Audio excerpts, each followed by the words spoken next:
ঘরের ভিতরে ওয়াশিং মেশিনের লাইন না করা থাকা সত্ত্বেও মুই কেমন তারা এই পানির লাইন কারেন্টের লাইন হগল কিছু করে সুন্দর করে ফিটিং করে কাপড় চোপড় ধোয়া পাকলা করি।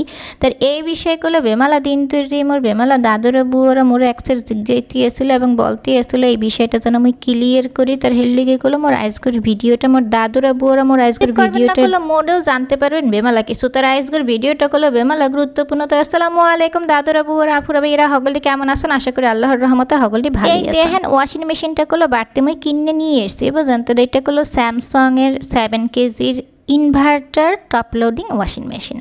তার কিনে যে নিয়ে এসেছি, নিয়ে আসার পর প্রথমে আমি ভাবছিলাম যে এত কিছু লাগবে না, মুই যে মোর যে ফ্ল্যাটের বেসিন বুঝলেন, বেসিন বাথরুমের সামনে যে কমন বেসিনটা, বেসিনের পাশে একটু জায়গা আছে ওখানে হয়ে যাবে। কিন্তু এটা বাড়তে আনার পর দেখতে আসে যে সেখানে কোনোভাবেই সম্ভব না, স্পেস কম, কিংবা বেমালা ঝামেলা হইতে আসে ওখানে হইবে না। এখন লাইন যেহেতু না কী করবো